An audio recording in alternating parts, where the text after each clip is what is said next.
Number 13580, Deputy Chief Minister. 135.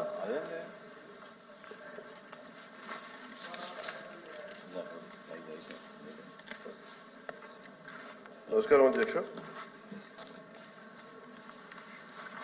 ప్రశ్న ఏ and B కలిపి రాష్ట్రంలో 2015 సంవత్సరం నుండి 10,808 గ్రామ పంచాయతీల్లో మహాత్మా గాంధీ జాతీయ గ్రామీణ ఉపాధి హామీ పథకం అనుగుణంగా గ్రామ పంచాయతీలను డంపింగ్ యార్డులను చెత్త నుండి సంపద సృష్టి కేంద్రాలుగా అభివృద్ధి చేయడం అయింది.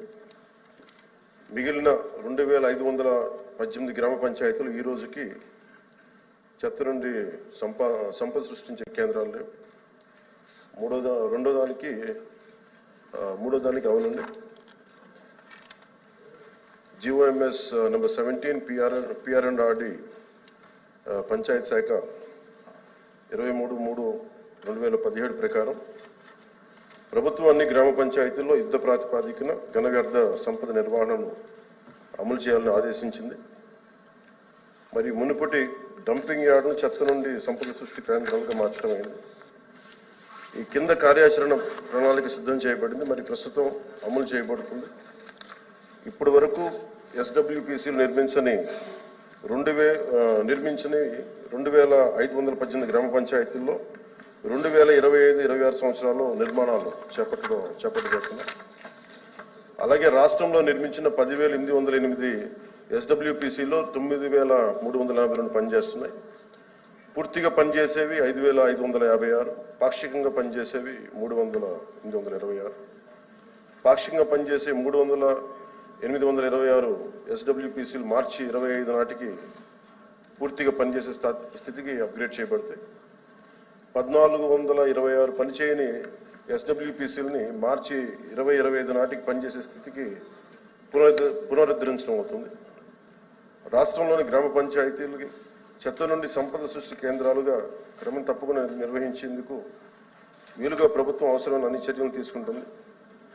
తద్వారా 2026 చివరి నాటికి అవి స్వయం సమృద్ధిగా మారుతాయి.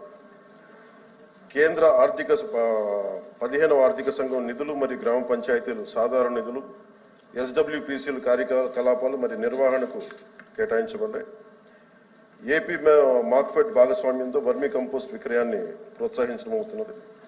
అలాగే PR1 యాప్ ద్వారా SWPCలు ప్రయోజనాత్మక స్థితి క్రమం తప్పకుండా పర్యవేక్షించబడుతుంది.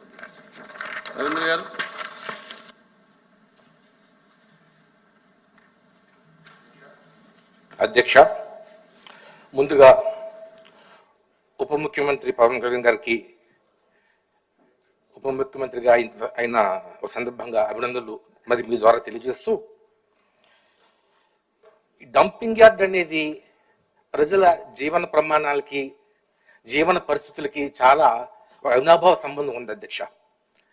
మనం పేదలు ఉండడానికి ఇల్లు కడుతున్నాం, హాస్పిటల్ కడుతున్నాం, స్కూల్ కడుతున్నాం, కానీ డంపింగ్ యార్డ్లకి స్థలం మనం కేటాయించట్లేదు అధ్యక్ష. టౌన్స్లో బాగానే ఉంటున్నాయి, గ్రామాల్లో ఉండట్లేదు అధ్యక్ష.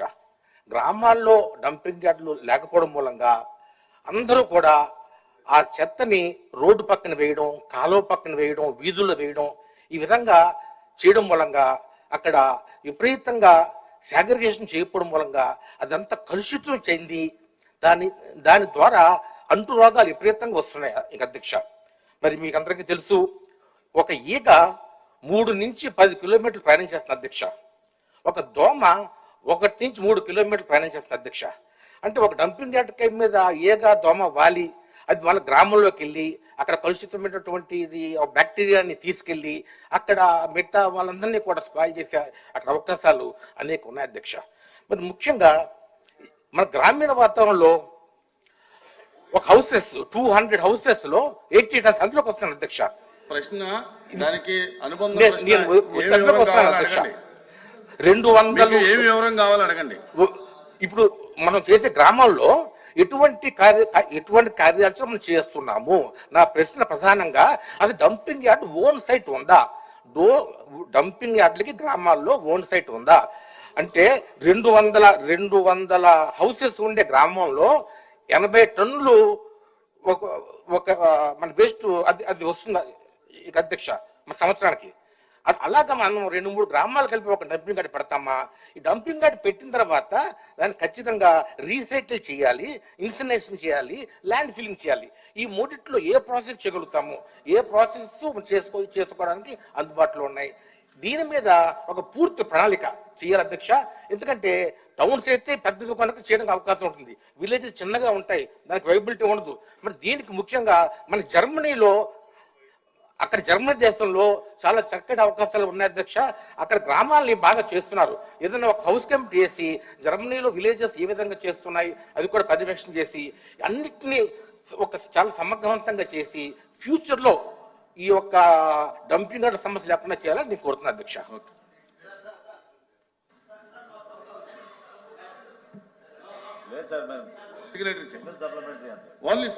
ఓన్లీ కూర్చోండి. ఉప ముఖ్యమంత్రి గారు చెప్పండి, ప్లీజ్ కూర్చోండి.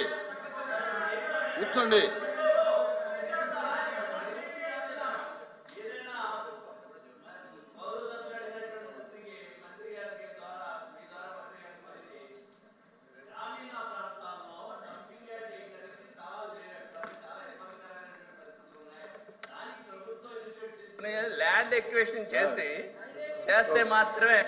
I'll answer for that. I'll answer for that. Please కూర్చోండి. దానికి సమాధానం చెప్తాను. గౌరవ సభ్యులు లేవనెత్తిన ప్రశ్నకి అధ్యక్ష, ఇది ఫండమెంటల్ రెస్పాన్సిబిలిటీ, ప్రాథమిక బాధ్యత. స్వచ్ఛమైన నీరుతో పాటు గ్రామాలు స్వచ్ఛంగా శుభ్రత ఉండటం చాలా ఇది మనందరి బాధ్యత.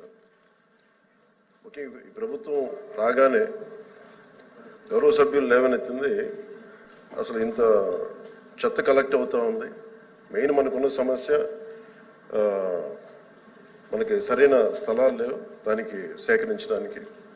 వీటన్నిటిని దృష్టిలో పెట్టుకొని మన అధికారులతో కూడా కూర్చొని చెప్పింది ఏంటంటే, ఇప్పుడు మల్టీగ్రేడ్ వాటర్ స్కీమ్ లాగా అసలు మొత్తం మండల్ హెడ్ క్వార్టర్స్గా ఉండి మెయిన్ ఈ డంపింగ్ యార్డ్స్కి సంబంధించి ప్రతి గ్రామం నుండి ప్రత్యేకంగా కొన్ని బండ్లు పెట్టి చెత్తను సేకరణ. ఎందుకంటే కొన్నిసార్లు కొన్ని గ్రామాల్లో స్థలాలు సేకరణ కొంచెం కష్టంగా ఉంది. ఎందుకంటే కనీసం స్కూల్స్కి కూడా సెంటు భూమి లేని గ్రామ పంచాయతీలు ఉన్నాయి అధ్యక్ష.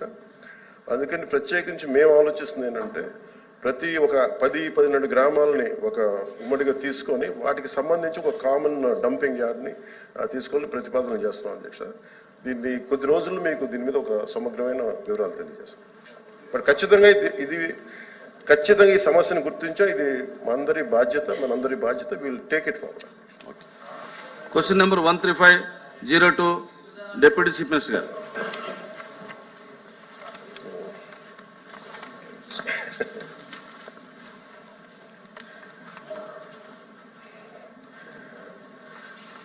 ఇది పంచాయతీ భవనాలు 2019-24 కాలంలో పంచాయతీ భవనాలు మరి ఇతర కార్యాలయాలకు రంగులు వేయడానికి సుమారు కొన్ని 4,800 కోట్లు ఖర్చు చేశారన్న విషయం వాస్తవమేనా? ఇలాంటి 2-3 సార్లు ఉన్నాయి అధ్యక్ష.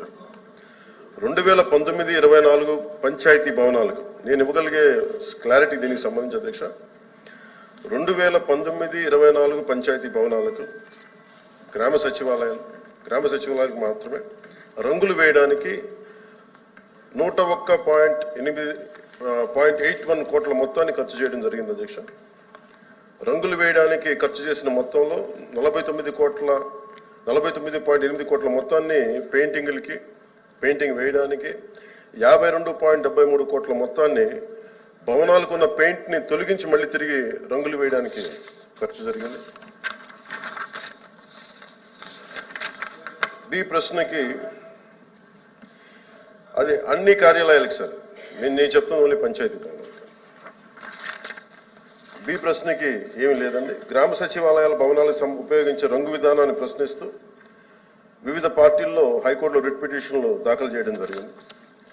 అలాగే మూడో ప్రశ్నకి హైకోర్టు జారీ చేసిన ఆదేశాల ప్రకారం రంగులను తొలగించి కింద విధానంలో భవనాలకు తిరిగి రంగు వేయించవలసిందిగా ప్రభుత్వంలోని జిల్లా కలెక్టర్లు మరియు జిల్లా అధికారులను ఆదేశించడమైంది. గ్రామీణ గిరిజన రంగోలీ పెయింటింగ్ యొక్క విలక్షణమైన లక్షణాలతో టెర్రకోట రంగులకు పైన 8 అంగుళాల వెడల్పు గల బోర్డర్ డిజైన్తో నేల నుండి 2.5 అడుగుల ఎత్తుతో భవనాల భాగంలో ఆఫ్ వైట్ రంగుకు మరియు దిగువన టెరకోట్ రంగు వేయడం సార్. రామారావు గారు. అధ్యక్ష, అంటే గౌరవ ఉప ముఖ్యమంత్రి గారు చెప్పిన సమాధానం వారి శాఖ వరకు వారు ఇచ్చిన ఇన్ఫర్మేషన్ అది వారి శాఖ వరకు ఇచ్చారు.